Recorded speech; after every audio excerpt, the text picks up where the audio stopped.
Rather lads, welcome back to Cossy Podcast. My name is Cossy. Good morning, good afternoon, good evening, wherever you are in all parts of the world. Welcome back to the channel. Welcome back to brand new video.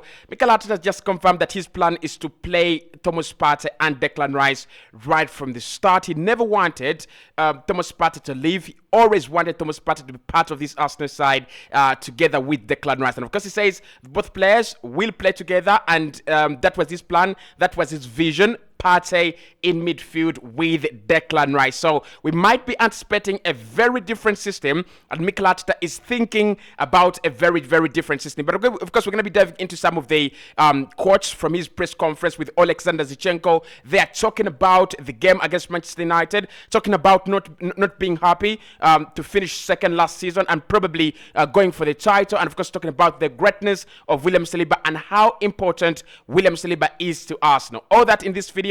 Hit the like button, subscribe. I do have a little flu, but of course we'll be rolling with the way I am. Right, let's get into Mikel Arteta's press conference and exactly what has been talking about in the latest news release. First and foremost, he was asked about Leandro Trossard.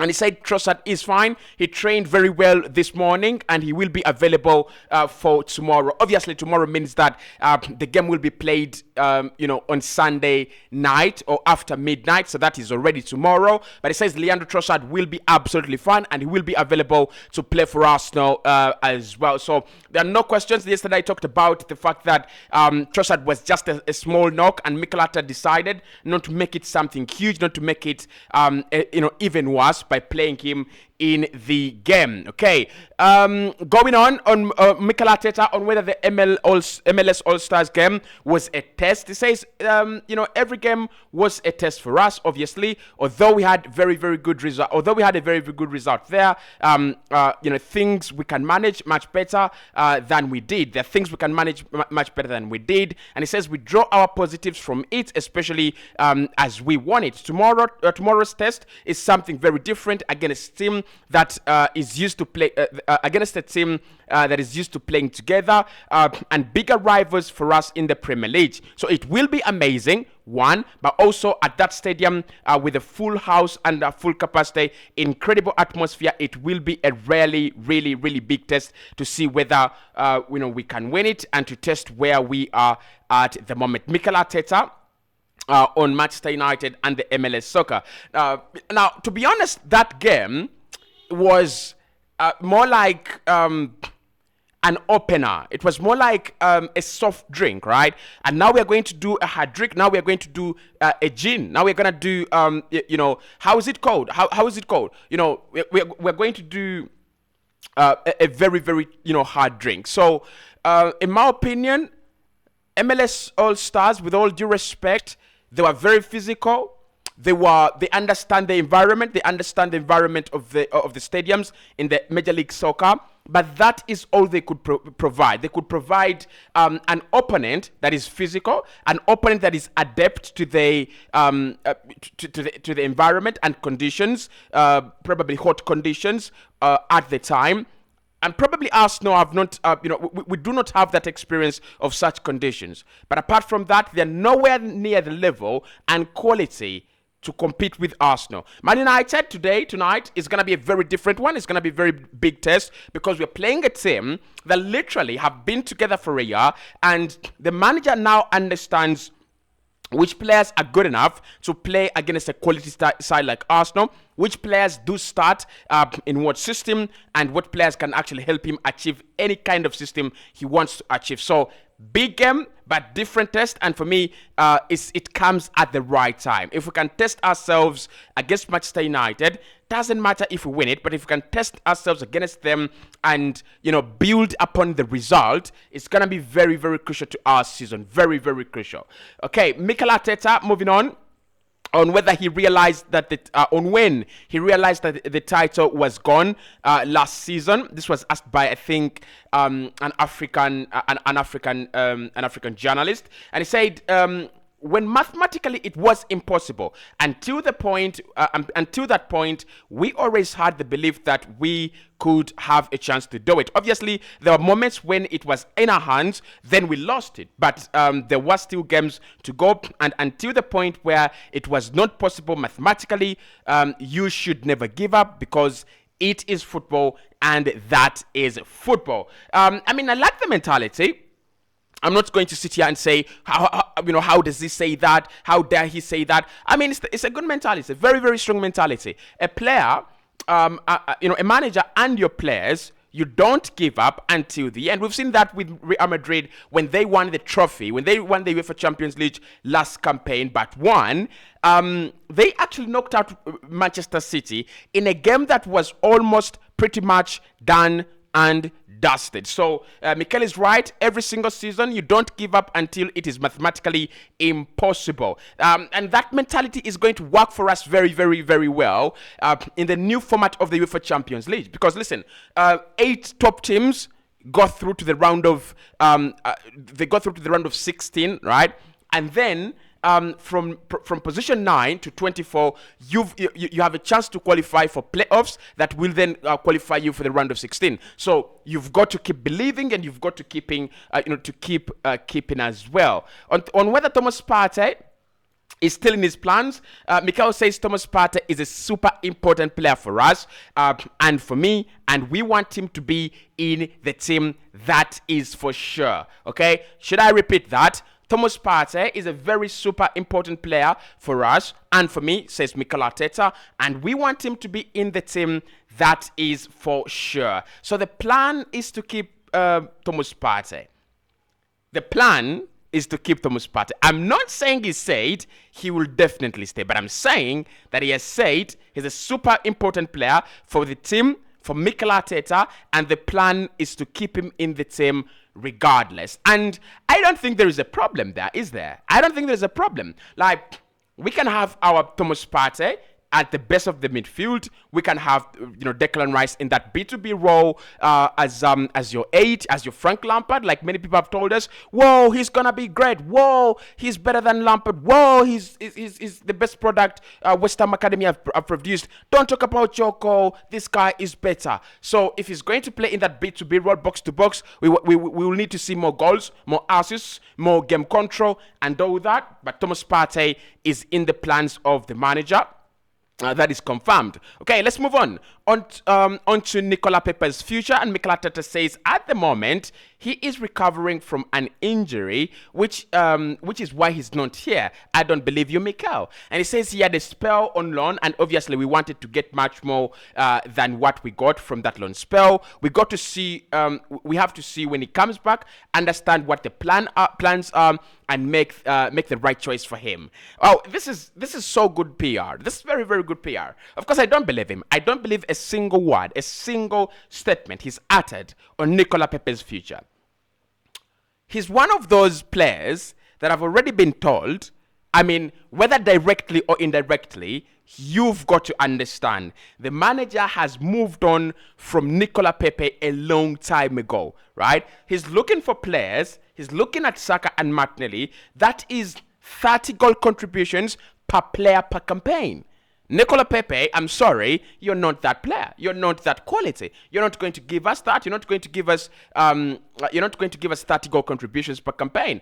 We like you. I do like you, but I think it's just fair to say goodbye for now, all right? Goodbye for now. Probably if he turns his career around, he'll come back and retire at Arsenal sometime in the future. On whether there will be more transfers, because says, I don't know. Obviously, there will be more movements. There will be more movements still. There will be ins and outs. It's still very, very early in the market, and the market seems to be a little bit quieter in the last week or so. If we can improve the team, we will try to do so, but we don't get any weaker, okay? And he says we have to be really cautious of that as well. We don't get any weaker, means that Kieran Tierney and Partey either have to stay or be replaced very well. That is it. He says, I don't know, but then he says that there will be more movements in and out. What does it mean? Like, he just said he doesn't know. And then he said that there will be incomings and outgoings. just shot himself in the foot, hasn't he? I think with incomings, we'll see one, okay? We'll see one. If we don't see one, there will be a lot of speculation. I'm sorry. Okay. But with outgoings, it's I'm very sure. Like, I've seen people say Balogun's price should be reduced. Are you crazy? Are you absolutely crazy? Balogun must be going for over 60 million euros. Like, if you give him another good season at a club like Marseille, at a club like Inter Milan, he's gonna cost over 70 million euros. If he replicates the same season he had in a much better league, I'm sorry, the French league are fans, and at a much better side, I'm sorry, Reims fans. Okay, so Balogun. And I think when he says we need to be strengthening, not weakening, he means Tierney either stays or replace him well, and Partey either stays or we replace him well, but there will be more transfers. Okay, there will be more ins and outs. That is what he says. This is a question that was asked by Curtis Shaw, and he says on whether Kylian Mbappe is a realistic target. Says, you know that I never talk about players that don't play for our club. Sorry. He's not a realistic target. We know that. We know, don't we? Like, he's one of those players that every other club would want, or the fans would be, chanting his name if he signed for Arsenal, Kylian Mbappe. I don't know how the chant would go. I don't know how the song for Kylian Mbappe would go. Kylian, Kylian, Kylian Mbappe. Something like that, probably. But I don't think he's a realistic target. They're talking about 200 million. We're talking about competing with Qatar and competing with Saudi Arabia. It is nuts, and his career as well is becoming a little bit unbelievable. On William Saliba, Mikhail says, let's talk to my assistant, who was Alexander Zinchenko. Says, what do you think about Willie? And Alexander Zinchenko says, Willie is just unbelievable. He loves him. I just love Alexander Zinchenko, by the way. Okay, Mikel Arteta says he's doing really well. Obviously, he's a huge player for us. We know that, and we know what he brings to the team. He looks good fitness-wise. I think he's in good shape at the moment. He's happy. Obviously, he extended his contract, and all seems to be okay for now. Just for now, okay. On not being happy to finish second, on finishing second, Alexander Zinchenko said, I said a lot of times in the past that even watching Arsenal from where I was before, I had that feeling and could smell that Arsenal's time is coming. So, of course, we have a young team, but with a lot of experience already. Unfortunately, at the end of last season, we didn't achieve what we wanted, but there were a lot of good lessons for us during the season, and for sure, it will help us in the next one. I am fully confident, so let's see what's going to happen. Fully confident. Interesting. Very, very interesting there. But listen, I like Alexander Zinchenko's leadership. He's a leader. Like, we've got to agree. He's a massive force in that dressing room. On if Thomas Partey and Rice will play together or can play together, Mikhail says, yeah, they can play together. And that was in my plans. If you want to improve the squad and have more quality, you need players that can play together, of course. But we need players in the same position that have to fight for their places. It is something that we haven't had over the last few years, and we wanted to improve that, and that's why we brought Declan in as well. We have three of the. We've just lost one of the best passers of the ball in football history, in Granit Xhaka, right?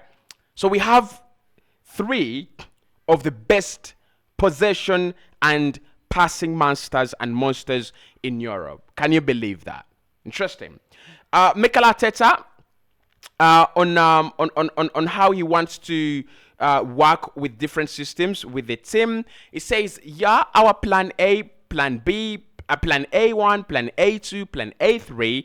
That's how you want to look at it. So, yeah, we are looking at options, training with different options, and you have to understand that sometimes you have to leave players to see. Because when you see them in training, you see how they connect with each other, how they give you a lot of information. It doesn't have to be all the time. You probably think that they give you a lot of information and that they need to take part and that they need to take that information as well. Okay, it will be good if Arsenal can rotate. It will be very good if we can rotate systems, especially with now the quality we have in the side.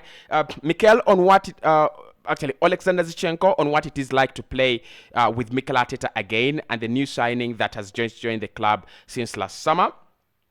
Zinchenko says, well, it's not a secret that I have known Mikel for a while, since City. I said to myself that if one day I was going to leave City and stay in the Premier League, I was only going to be under one manager, and that was Mikel Arteta. The way he sees football, his decision making, he's a winner, and he has a mentality that can give you love, that that you cannot love enough. It's a dream to be in this kind of team for every footballer around the world. You can see the way they enjoy every single day, the way all of us are working hard. Probably during last season, I don't remember one day where the staff wasn't at the training ground. Of course, we're not Chelsea. Like, we're not Chelsea. You know, Chelsea players look like bandits and pirates bundled together on one of the greatest ships in history. Like, maybe I don't know what's maybe like the Titanic, and they're on a quest to loot some kind of gold stuff. But I think we look very, very uniform. We look very, very